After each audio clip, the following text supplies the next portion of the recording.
हम सभी को हमारे जीवन में कहते हैं कि दुख का अनुभव, दुख का एहसास, दुख की अनुभूति सबसे ज्यादा होती है। सुख चाहे जितना भी हो, हम उसका एहसास नहीं कर पाते हैं, अनुभव नहीं हमें मिलता। कि दुख से हमें बहुत बड़ा अनुभव मिलता है। और कहते हैं कि अपने जीवन में जो कुछ भी होता है ये परमपिता परमात्मा निरंकार ही करता है। मगर हम कहते हैं जब मनमति में आ जाते हैं तब हमें दुख ही दुख मिलता है। और जब हम कहते हैं निरंकार के भरोसे हो जाते हैं, इसके आश्रय हो जाते हैं, सब कुछ इस पे बार देते हैं, पूरी तरह से सब कुछ तन मन धन सब इस पे निछावर कर देते, समर्पण कर देते, सरेंडर कर देते हैं, तब हमें सुख के सिवा किसी चीज की अनुभूति नहीं होती है। आज बहुत ही एक बड़ी सिखलाई मिली दास को। अभी किसी महात्मा जी ने, अभी आप देख रहे होंगे बाल कटे हुए हैं, शेव करवा के आया हूं, तो बाल कट चुके थे, शेविंग का समय था। तो उससे पहले एक फोन आया हमारे क्लिनिक के साइड से, ग्राहक का, मरीज का, दो थे। बोला अभी आ रहा हूं। फोन रखते ही दूसरा फोन आ गया महात्मा जी का कि चरण डालने हैं। तो दास ने बोला कि ठीक है, अभी कटिंग कटवा चुका, शेव करवा के 10 से 15 मिनट में पहुंच रहा हूं। तो उनके घर जाते जाते, घर जाने के बाद वो सिखलाई मिली, हमारे साथ वो व्यवहार हुआ।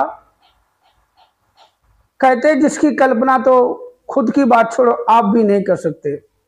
वीडियो आपने क्लिक किया, पूरा वीडियो देखेंगे कि आपको समझ आएगी वास्तव में ऐसा होना चाहिए था या नहीं होना चाहिए था। बड़े ही गर्व के साथ, बड़े ही प्रेम के साथ दास को फोन करके बोला कि चरण डालने हैं। और जब दास वहां पहुंचता है तो वहां का जब मंजर देखता है तो उस समय दास के साथ जो व्यवहार हुआ, जिस तरह से वहां पे स्वागत हुआ कि होना चाहिए था, नहीं होना चाहिए था, तो इससे बहुत बड़ी एक सिखलाई मिली।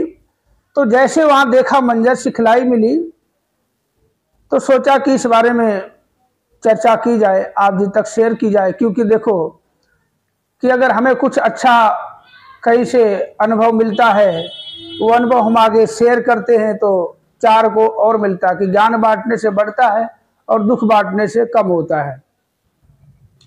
तो वही सोचा आज कि कहते हैं कि हम जो भी अपने जीवन में महसूस करते हैं, सर्दी हो, गर्मी हो, बरसात हो, धूप हो, तंगहाली हो या बहाली हो, ये सब करने वाला निरंकार है। कैसे करता है? हम सोचते कुछ और है। कहते कि तू करता वही है जो तू चाहता है, पर होता वही है जो ये चाहता है। तू वो कर जो ये चाहता है, फिर होगा वही जो तू चाहता है। तो वास्तव में यही होता है कि हम चाहे कुछ भी कर लें, जितना मर्जी हम सोच लें, जितना मर्जी हम कर लें, जितना मर्जी हम कमा लें, जितना मर्जी हम खा लें, जितना मर्जी हम छीन लें, जितना मर्जी हम दान दे दें, पर होता वही है।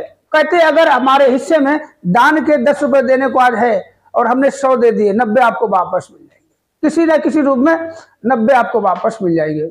आप कहीं जा रहे पूरब दिशा में, अगर आपको पश्चिम जा रहा तो जाते जाते आपको यूटर्न मार देगा। तो आज इतनी बड़ी सिखलाई मिली है। आप सभी से हाथ जोड़ के विनती है कि वीडियो क्लिक किया है तो पूरा देख ले, थोड़ा सा समय हमें दे दिया करे। आपका समय दास का बहुत अच्छा समय आ सकता है, क्योंकि आप जी को सभी को पता है दास का चैनल मोनेटाइज है। और जब व्यूज आते हैं तो 4 पैसे की कुछ कहते मदद मिलती है, और मददगार आप ही हैं, आप ही हैं। वीडियो पूरा देखेंगे, शेयर करेंगे तो ज़्यादा से ज़्यादा मदद मिलेगी। एक प्लेटफॉर्म पे आपने बिठा दिया कि यहाँ बैठो, कि जो कहते यहाँ पे धन की जो थोड़ी सी आप जी के सहयोग से जो मदद मिलती है, जो बढ़ चढ़ के एक सेवा, ये भी एक सेवा हो गई है। तो वीडियो पूरा देखे तो सभी निरंकारी संत महात्मा भाई बहन माताओं के चरणों में प्यार भरा नतमस्तक होकर धन्यकार जी। और जो मेरे मित्र भाई, सब्सक्राइबर भाई, सभी को मेरा प्यार भरा नमस्कार। तो कहने का मतलब यह है कि हम सभी जानते हैं, कहते बच्चा भगवान का रूप होता है? कौन सा बच्चा भगवान का रूप होता है? कई बार देखा गया कि भगवान बच्चे का जो रूप है, बड़े में भी आपने देखा होगा कि बड़ों में भी भगवान का रूप देखा गया होगा। कैसे देखा? कहते जिसके अंदर भोला भाव है वो अपने आप में नहीं, जब मर्जी कुछ भी बोल देता है, कुछ भी कर देता है, कुछ भी कह देता है, कहीं चल देता है। जो अपने आप में नहीं है, जिसको अच्छाई बुराई तेरा मेरा, जिसको इस चीज का अनुभव नहीं है, वो अपने आप में खुद खुदा है। जिसको तेरे मेरी की पहचान है, भले बुरे की पहचान है, अपने पराये की पहचान है, खाने पीने की पहचान है, पहनने ओढ़ने की पहचान है, वो खुदा का बंदा हो सकता है, खुदा नहीं हो सकता। जो कहते अपने आप में नहीं, इस निरंकार में खोया हुआ महसूस करता, हमेशा अपने आप को इसी समंदर में अथात सागर में डुबकी मार के रहता है, वो अपने आप पे नहीं होता, फिर इसके सहारे होता है। तो कहते संत बोले सहज स्वभाव संत का बोला बिरथा ना जाए। एक ने कही दूसरे ने मानी, दोनों ब्रह्म ज्ञानी। तो कहते हैं कि अभी एक ऐसा मंजर खड़ा हो गया, तो दास जैसे आपको बताता हूं, दास के पास जैसे फोन आया तो सबसे पहले क्लिनिक पे आके अब सोचा कि बुलावा आया है तो जाना तो पड़ेगा। क्यों? कहते ये आदेश किसी और का नहीं, ये एक संत रूपी एक सदगुरु, कहते सदगुरु बुलावा भेजता है किसी संत के थ्रू। ये निरंकार की आवाज अंदर से आती है, इसको कभी भी हमें टालना नहीं चाहिए। तो दास वहां पहुंचा, तो दास तो यही सोच रहा था कि एक बहन जी जो कहीं उनके घर से उनकी धर्मपत्नी के साथ किसी और के घर जाना था चरण डालने। देखो जरा सोचो कि निरंकार क्या चाहता है, कहीं से कहीं जाना कहीं और होता है और कहीं और चला जाता है इंसान। तो दास तो यही सोच रहा था कि वहां गए होंगे। अब महापुरुष का फोन आया तो किस लिए बुलाया है, तो जाना हुआ। तो वहां का मंजर देखा कि वो बहन भी है और जिनके घर जाना था वो बहन और उनके पूज्य पतिदेव भी वहां मौजूद थे। तो जाना उनके घर था और इनके घर वो आ गए। तो उसके बाद कुछ मंजर ऐसा रहा, और जो जिनके घर पे महापुरुष के घर जाना हुआ उनका छोटा सा बच्चा था। एक बहन ने बोला, वो बच्चा आया, इतना अच्छा बच्चा, संस्कारी है, और ये सदगुरु बाबा हरदेव जी के आशीर्वाद से ही, इसके बारे में पहले भी आप जी को मैं वीडियो बना चुका हूं, और महापुरुष भी अपने बेटे के बारे में बता चुके कि दर दर भटकने के बाद हमें कहीं से उम्मीद नजर नहीं आई, तो किसी संत महात्मा ने हमें ये सलाह दी कि आप जरूर, आपके बच्चा होगा, आप सदगुरु बाबा हरदेव जी के पास जाओ, चरणों में जाओ, उनके जरूर आपकी गोद भरेगी। तो उन्हीं के आशीर्वाद से ये बच्चे की प्राप्ति हुई है। तो इस बच्चे का नाम भी कान्हा रखा हुआ है। तो बच्चा इतना संस्कारी है कि अगर आप जी में कोई भी संत महात्मा दिख जाए तो चरणों में तुरंत गिर जाता है, और जब तक आप उठाओगे नहीं बच्चा उठता नहीं है। दास उसके लिए, यही आप सभी से अनुरोध करें, उसके लिए अरदास करें, विनती करें कि बच्चा बड़े से बड़ा सेवादारों में उसका नाम हो। कहते सेवादार सबसे बड़ा होता है, क्योंकि वो सेवा करता है, निस्वार्थ सेवा करता है, सदगुरु के करीब होता है। तो दास तो यही अरदास करता, विनती करता, आशीर्वाद देता बच्चा जब भी, क्योंकि उस बच्चे की देन है। इस एरिया की जो साथ संगत मिली है उसी बच्चे की वजह से मिली है। मिलाने वाला परमात्मा है, जरिया तो कोई भी हो सकता है। तो वहां जाके देखा, एक बहन ने उनसे कहा बच्चे से कि बेटा तुझे तो हमें भवसागर पार ले जाना है। तो बच्चे भोले भाव होते हैं, बच्चे ने कितना अच्छा सुंदर जवाब दिया, जिसको सुनकर आप सभी कहते। जैसे बहन ने कहा कि बेटा आपको हमें भवसागर पार ले जाना है, तो बच्चा बोलता कहाँ।